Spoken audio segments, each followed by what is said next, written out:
Aloha and welcome to the Songs and Stories podcast. Thanks so much for listening. My name is Steve Roby, and joining me on the phone right now is Jaz Kaiwiko'o.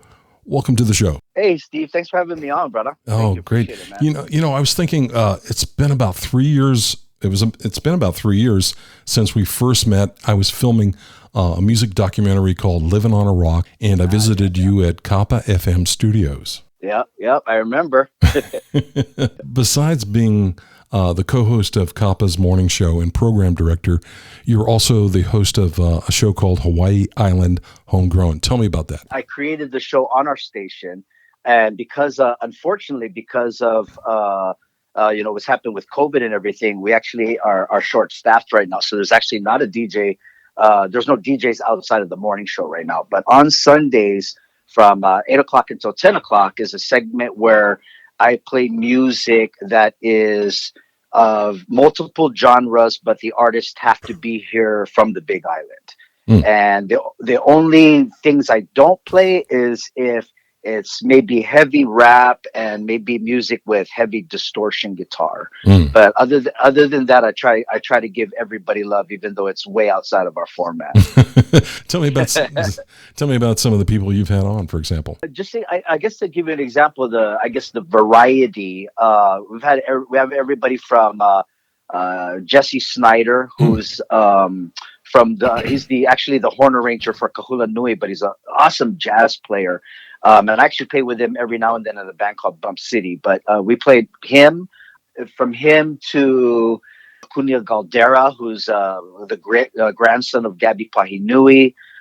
We just recently started playing a guy named Jay Moki Cho again, who has been doing kind of music more similar to like kind of Bruno Mars. We played John Keave. He's a local artist. A lot of the music as of lately that's been honoring Mauna Kea we've been playing. And some of we've been playing this new reggae guy, Waidine, I think is how you say his name. Are some of the different like kind of reggae vibes from the east side of the island that we've been kind of playing. Yeah. So yeah, big variety, even some gospel stuff, man. Playing a doctor, an African-American lady doctor, Shale Torre, who sings gospel, like R&B gospel, and we're playing that. Yeah, and she lives in Hilo, so I got to give her some love. You know what I mean? I'll have to look her up. That sounds interesting. So besides working in radio, you're also a musician, producer, a 2-time Hoku Award winner. Do you want to give us a brief overview of your career in music so far? To try to keep it brief, I started I was born and raised in San Francisco, California, and my two older brothers, Rich Aguan and Albert DeGracia, were one of them passed away, but they were both Rich's still backup musicians for the band The Whispers, who are famous for songs like Rocksteady and hits like that. They've been backup musicians for that band for probably over 30 years.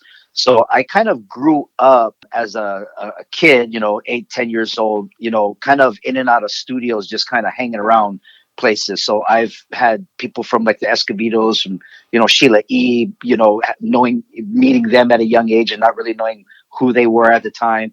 And I got into breakdancing and DJing in the early 80s. And I just got into hip hop is where I first started. So I became a hip hop DJ, a turntablist, I guess you would say. Did beat breaking and scratching. I was into breakdancing and I rapped. I still rap to this day and still work turntables to this day. But I produced all the way up until I started in about 83, about 13 years old. And then about 86, 87, while still in high school, my older brother started noticing that there was something there. So they kind of started grooming me a little bit. And then probably about 18, I think I was about 18 or so, was when we started making demos, and they started getting labels looking at me. So about 88, 89 or so, I was managed by Bay Area Productions, who in the mainland at that time were famous for managing bands like Too Short, Tony. Oh, yeah. A lot of kind of the big Bay Area urban acts at that time. And so I got a record deal with Imagine Records. Stan Keith, who is a famous hip hop producer now, but back then was kind of just getting started. He was my producer. And we put kind of an EP out, and it was on vinyl. and I got some radio play on KMEL in the mainland and things like that. And I would win local battles all over the place. But being I'm Filipino, Hawaiian, Puerto Rican, and at my look at that time and what I am, there wasn't anybody out at that time. Right. There was barely white rappers, let alone an Asian. Album just kind of went on deaf ears because it was very, I wouldn't say it was racial, but if you weren't black and rapping, nobody took you seriously. So my album kind of got shelved. I continued to rap, and then I would sit in with my brothers and occasionally sing. And then they figured out I could sing, and they said, well, heck, the rapping thing ain't working for you, so maybe you should just sing. And so I started singing. I started singing in Bay Area bands and things like that. And then I moved over to Hawaii in 93 and started using what I learned from singing and from hip hop to actually start producing a little bit more with music and kind of figuring out chord progressions and things like that. And then in 93, while living in Hilo, I had just moved over, and I met a band called Ehukai that was playing at the bar. They had just gotten a record deal, and I had just come in at the right time, met them at the bar, was kind of tipsy, talking with them, asked if I could sit in. We kind of hit it off, and they said, wow, you'd fit in, and you play anything? I go, yeah, man, I play drums, actually. I kind of picked up drums along the way and joined up the band. And then, a couple Hoku Awards later, and being one of the biggest selling Hawaii CDs, did a lot of years with that band. And then after breaking up, just kind of went into production work after there. Wow. And ever since then, I've been just kind of producing and being able to work with guys from the mainland, Hawaii acts. I've been able to start a bunch of careers over here. So it's been kind of a pretty blessed career, I guess. You've certainly been paying your dues, my friend. Oh, yeah. When I was with Ehukai, man, we gigged for 3 years straight, Wednesdays through Sundays, every week. Yeah, we had a residency at the Hilo Hawaiian at the Moku'ula Ballroom downstairs. And at that time, we were like, there wasn't a whole bunch of local big bands at that time, that were popular. So back in our day when we were out, you only had Kapena, Manao Company, Ho'aikane, all those big names. So we were the up and comers of those big names. So we got a lot of gigs. Wow. And back then, people were flying people over back then. Now, as a drummer, I barely work now, unless I sing. But back then, they flew 6 or 7 guys over, for gigs, no problem. Wow. Different times, huh? Big time, man. Big time. Yeah. So you've released a new album called Lo-Fi Grits Volume 1. What's the overall theme with that? I as a producer, or beat maker, especially for the hip hop stuff, I'm in the studio probably every day, and I spend at least 6 hours a day, whether I'm at my other job or whatever. I still spend at least 6 hours a day in the studio minimum.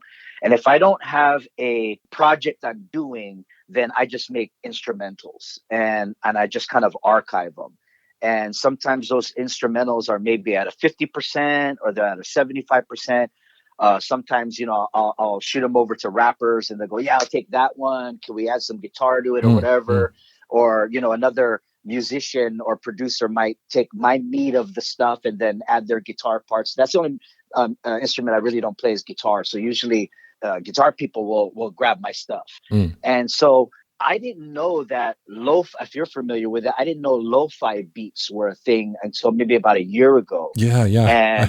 And that's kind of like where people are making instrumentals using samples of like jazz and things like that. And they're just kind of loops and stuff, but they're made to sound very lo-fi with the vinyl cracking still in there, not highly produced.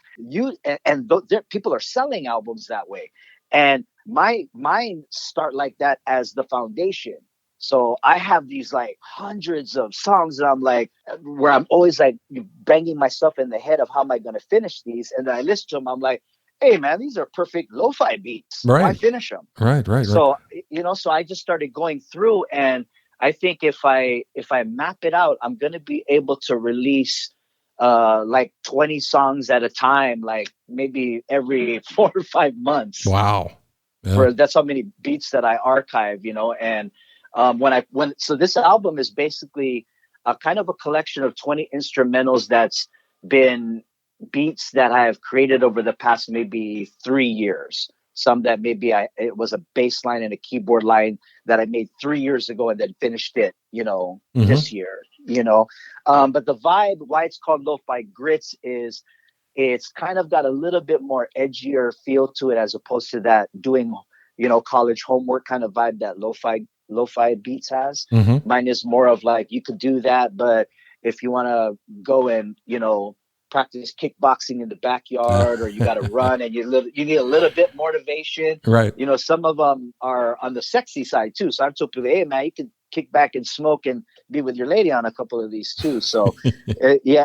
And so the grits is kind of the, the gritsy side of it, but also my favorite soul food is grits. I love grits. So I'm always like, when I want to put soul on music, I always say I got to put some Mexican grits on that. And so that's what kind of lo-fi grits. Right. Give it some teeth, huh? Yeah. yeah, exactly. Right. I recently discovered lo-fi beats too. I was looking for some stinger bumper music for the podcast there. And there's some really good stuff. I mean, it runs 15, 20 seconds, but in that short time, it delivers a message. Yeah. I'm trying to do the same thing with that sound, except I'm trying to play a little bit more of a story in the song. So, most of them, I try to have a bridge in it. I try to have some, I try not to, make those type of loops where it's the same, everything is the same key. There's no changes, no modulations. I try to keep it as musically changing as possible within that realm of that style. And then the other thing I've been doing, what's a little bit different, and I'm not the only one who does it, but is I started off sampling, but I don't want to deal with royalties. So since I've learned how to play things, I end up playing things and then sampling myself so that I could take those musical bits that I've made myself, that I own, and I could chop those up into pieces inside my keyboard sampler and make it sound like more of a hip hop feel, but it's all my stuff. So I own everything, Yeah, that makes sense. Well, you sent over a couple songs for us to check out here on the show. I've got the song Straight Up to play next. Would you like to talk about that? Yeah, that actually is the reason why I wanted to send you that one is, especially for people that are on the island, there's a family over here that's very well known as the Atkinson family. And Keone Atkinson, who's a known kumu hula or hula instructor, passed away maybe about a year and a half ago or so. And his girls, he has 4 beautiful daughters, and they're all musically inclined. They all dance hula. But each and every one of them have a little bit of flavor in what they do. One likes hip hop, one likes Hawaiian music, one likes gospel, and they all kind of perform in their own different collaborations throughout the island with different things. And I was working with Lilinoy, one of the younger ones of the sisters, who does more hip hop. And we were just talking one day, and I decided, hey, why don't we get your sisters together and actually do a project? And so I took this beat, which I made originally to be kind of more of an R&B hip hop kind of track, and I sent it to the girls and just kind of challenged them to say, "Here, you write something good to it, we'll put it out." And they came back with what they wrote, and it's kind of it's a nod to being independent women on the island and being strong and being proud of their heritage, but also not being afraid to have a good time and all that Beyonce kind of stuff, Yeah. Well, let's give it a listen now. Here's Straight Up, and you're listening to Songs and Stories.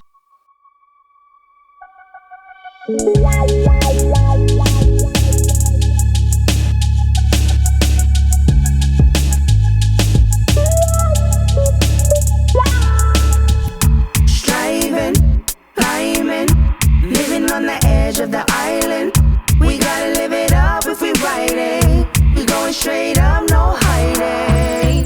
Feeling like it's on me, yeah. I wanna give it up to you, yeah. Never give up, best believe it, straight fire. If you don't know, now you know we ain't gonna. We never stop, we always going up, straight up. We never stop, we always going up, straight up. We never stop, we always going up, straight up. We never stop, we always going up, straight up, straight up. Straight up, we up, straight up, straight up, straight up, straight up, straight up, straight up. I'm stepping through this diva attitude, thick lips, thick hips. Said I got that juicy pussy juice, I throw back, get snatched.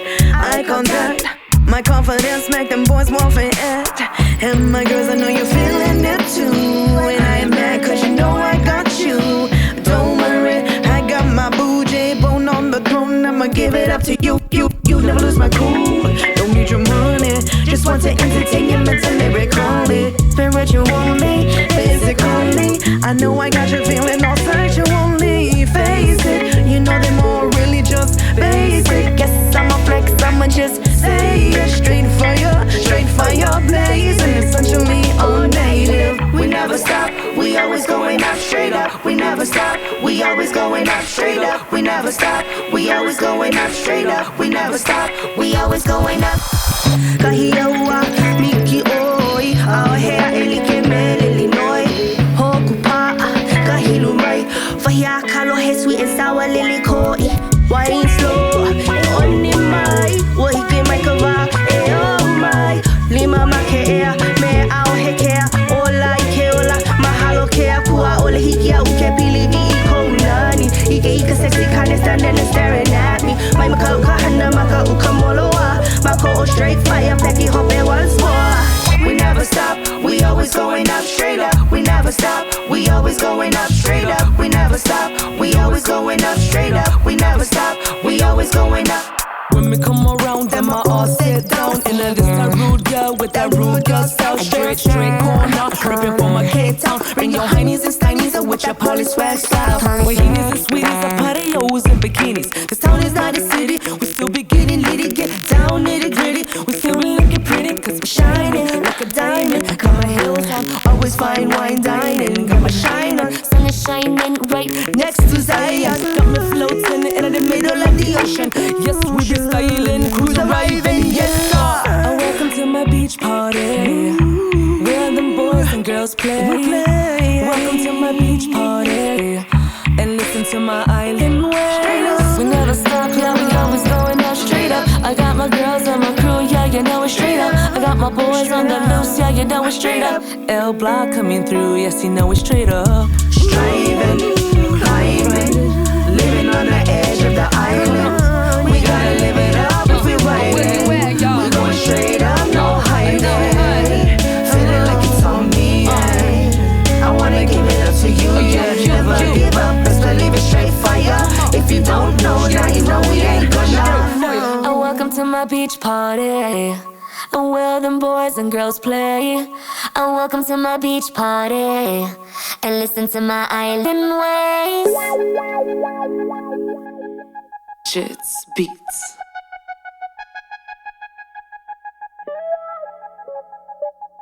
You've worked with some Hawaiian Grammy Award winners like Kalane Pie and John Kiawe, and now you're working on scoring movies. Tell me more about that. Yeah, that's I haven't landed any of the big gigs yet, so I can retire or anything.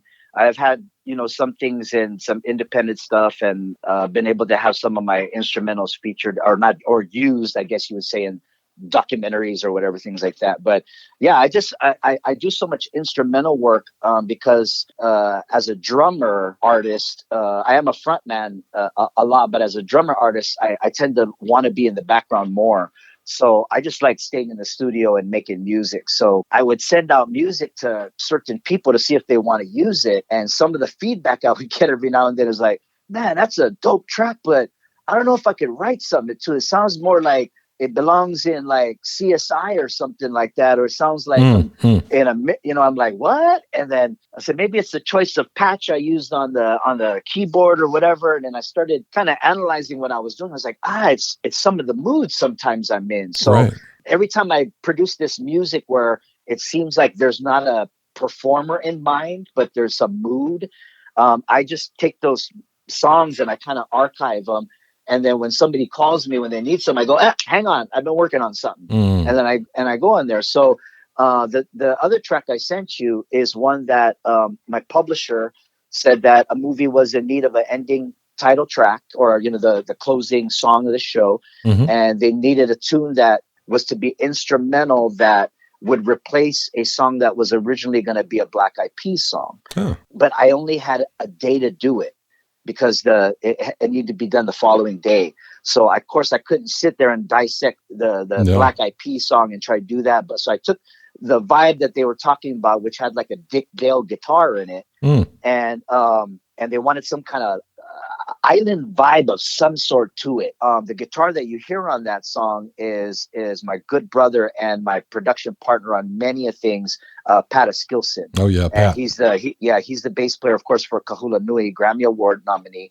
But his guitar playing is just so instrumental to my work. He's the guy that I don't have to explain anything to. Right. He just knows exactly where I'm going. So anyway, we came up with that track. And as soon as I sent it to the publisher, he said, man, I don't know why you haven't been sending me this stuff. And so that's what my vibe has been lately in the past month or two, has been kind of diving into watching movies and learning how the mood changes in the movie and where the songs change. And just recently started watching RZA from Wu-Tang Clan because he's a hip hop producer, but he's been scoring. I'm watching him like how he produces the track while the movie is up on his screen, and he's building the beats and, doing all the sampling and stuff around the actual movie. So that's actually kind of how I'm producing movies lately, with a kind of an intro, dramatic parts. Where's the turning point in the movie? Where's the melancholy? Where's this? And, making that all come up in music so that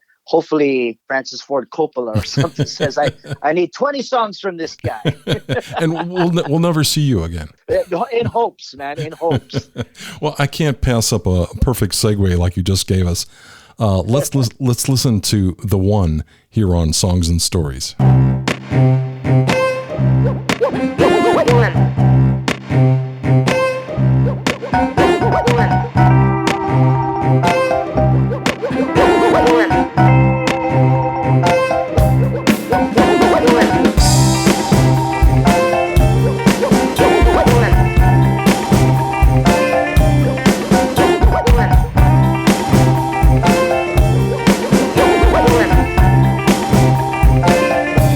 Jaz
And we're back for our final segment here with Jaz on the Songs and Stories podcast. Jaz, tell me a little bit about your songwriting process when you putting things together. Where do you find your inspiration, and how does it come to you? You know, it depends on if I'm writing.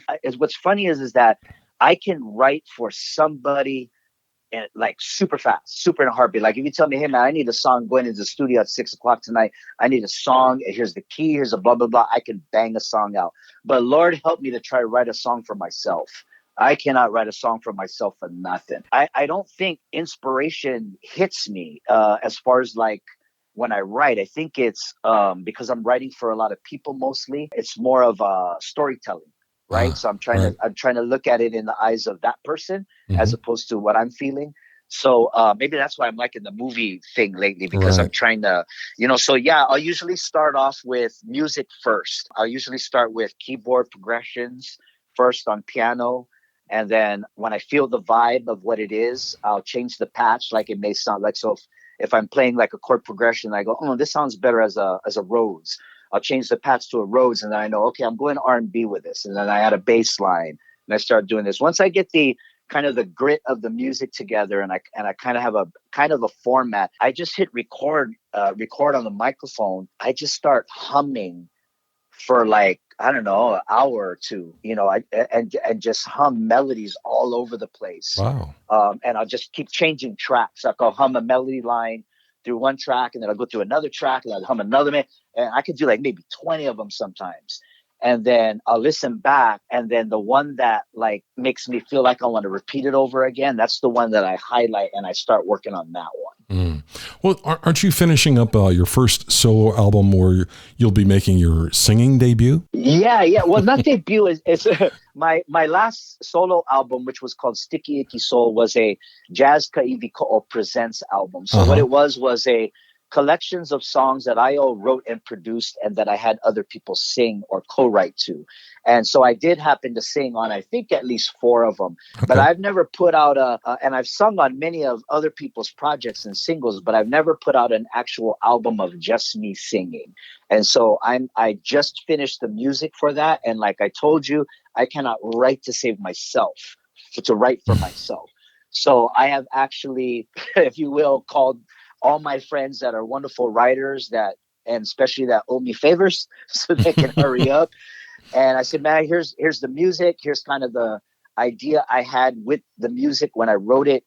And I just sent it out for people to write. And out of the 10 songs, I think I've gotten half of them back with some great material. And so I'm just waiting on the other 5 to come back, and then I will lay all those vocals, and then hopefully does something this time around. Well, good luck with that. And have you got a working title for that? I don't. Originally, it was when I was when I thought I was gonna be done earlier, I was gonna call it Jaz Kaiwiko'o 5020. And the reason why I was gonna call it 5020 was because I just recently became 50, and I'm celebrating my 20th year as a working producer. So that was kind of the format behind it. But I don't know. I don't know what it'll be until I guess I'm done with the album. Maybe one of the songs will grab me, for the title. Or well, congratulations on both parts there. Thank you, man. Appreciate it. Yeah.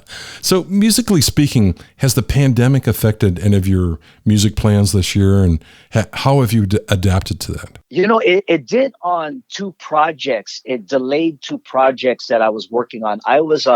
I'm currently producing Pa'ani Pila's album, and Pa'ani Pila was a huge group in the 90s, and they haven't recorded since the 90s. So we got them back, and we got them sounding. I mean, they've always sounded awesome, but we kind of got them acclimated to how a little bit things are sounding now without taking away their sound. And man, we were so excited. And then about halfway through, the things started happening. And so we've been having to record with, I guess, like long distance recording. So that was supposed to be released already. And now we're looking at maybe September. Same with another musician. I won't say her name right now, but a musician that used to play with Anthony Genoa Keave, a kupuna that I was working on had to be put on pause. So just those two projects being delayed. But other than that, it's allowed me to do more work as for my instrumentals, and for those who want production work from the mainland. I'm able to have a little bit more time for that because I'm working from home. Right. I think we've all learned to adapt somehow there. There was kind of a shock there for the first couple of months. It was like, what's going on? Everything's happening. And but the funniest thing was I'm a pretty fashionable guy. Like I kind of dress to impress. I try to make it a point to, and no matter where I'm going. So I'm usually the one that piles up the laundry. I mean, there's usually just piles of laundry that has to be done. And so, and I do most of it, but my wife was doing it. She's like, hey, I've been doing the laundry all weekend. Where's all your clothes? I'm like, what are you talking about? She's like, where's all your clothes? I was like, I don't know. And I thought about it. I was like, hey, I've been wearing, because I just showered and throw the same shorts on. So I've been wearing like these like Coach shorts from high school. I wake up, I take a shower, I throw them on. I take a shower, I throw them back on. So it's like, and I haven't washed them, dude. So they're like walking by themselves. But so that's the one thing, is that I don't shave regularly, and I haven't been changing. Yeah, I think we've all gone through that phase too. Right.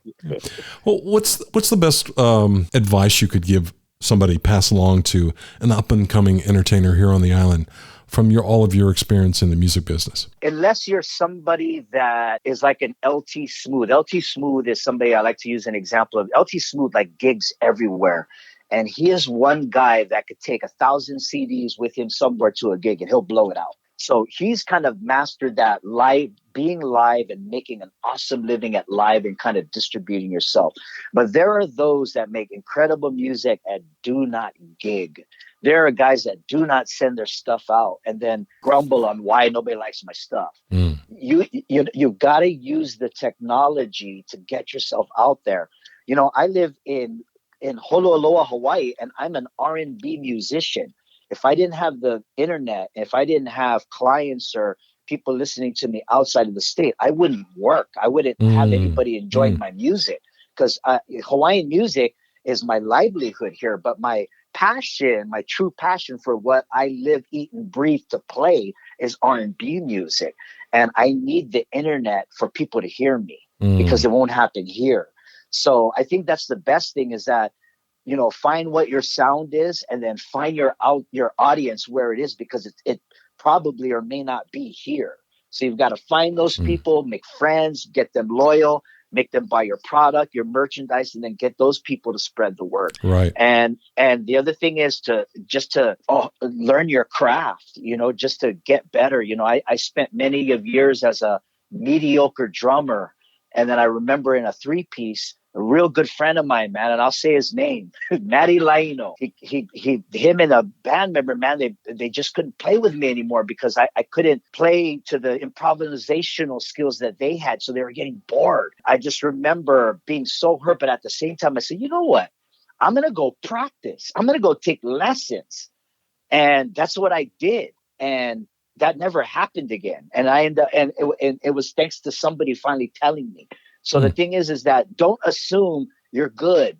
Just, you know, like if you want to be a professional and you want to gig, you want to do studio work, you have to put in the work and practice and take lessons and learn your instrument, learn your craft, be professional, show up to gigs, dress what you're supposed to wear. Don't give anybody a reason to not hire you, because on an island, especially if you're a guitar player, man, that's a dime a dozen here on the islands, man. So what can you do that is going to make somebody want to call you instead of the other guy, especially if you both play the same? It's going to be your professionalism, the way you interact with people, your humility, your work ethic. You know what I mean? So I think that it's not always just about the music. It's, if you want to be heard out there and you want to make a living at it in some way, shape, or form, you have to take the business side of it very, very professionally. You know, I watch seminars and workshops on YouTube about famous people that are, there's a reason why they're famous. So I'll watch people and say, man, what's their work ethic? What? You get up at 5 o'clock in the morning to make music? I'm going to do that too. Yeah. Good advice. Well, what's the best way for folks to find your music and follow you on social media? I have a YouTube channel, which is Jaz Kaiwiko'o. That's Kaiwikoo. And that's where I usually do, upload a lot of my music. I'm trying to get those subscriptions, so please subscribe. And but to purchase a lot of my music, aside from going searching for me on iTunes and everything like that, is you can go to jazztheproducer.com, and it's jazz with one Z, jazztheproducer.com, and anything that I produce that I own is up there available for download. Oh, nice. Is there anything else you'd like to add before we go? Just thank you, man. We don't, I'm in media as well. And, thank you for doing your part in trying to get, our Big Island musicians exposure. We have so much talent on this island alone that the world should know about. I mean, there's some gems over here, man. Like, we got some superstars that just people don't know about that just haven't gotten out there yet. And, when you come here to visit, go to the bars once they're open and have people play, go support and buy our music. Exactly. That's all I can ask. Yeah. But thanks, Steve, for continue to put the word out. I would love for you to do a face-to-face podcast. So I would have loved to have done this so I could be in the shorts that I was talking about. And you could see so you're talking like video or something? Yeah. Man, I'd love to have you do video podcast so that you could see, so people could also see the beauty of what all of our musicians look like. We got some handsome and beautiful people, I don't know if I fit that category, but I've got a face for radio, if you know. But maybe someday. The only thing is the technology here is like I had to wait on back order to buy some gear from New York, and then it takes forever to ship here. So, maybe somewhere down the road we can do that. Dude, I know you're struggling. If there's anybody out there listening, I need a can of D5 deox spray. Nobody has it on the island. Amazon will not ship it. Hook a brother up. and while we got a wish list going, I could use a TRRS cable. There you go. We used to have Radio Shack here on the island, but they're gone too. So. Oh, bro. People used to joke about Radio Shack. I miss Radio Shack. I miss Radio Shack. Yeah. For simple things that you needed an XLR cable or something like that, Yeah, exactly.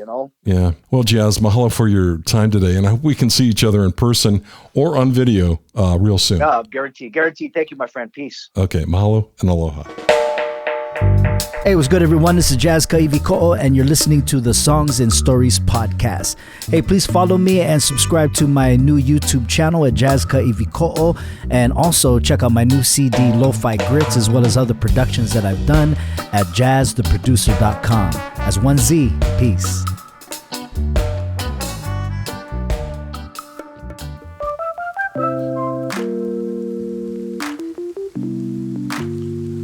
Well, that's it for this episode. Please join me next time on the Songs and Stories podcast, and stay safe.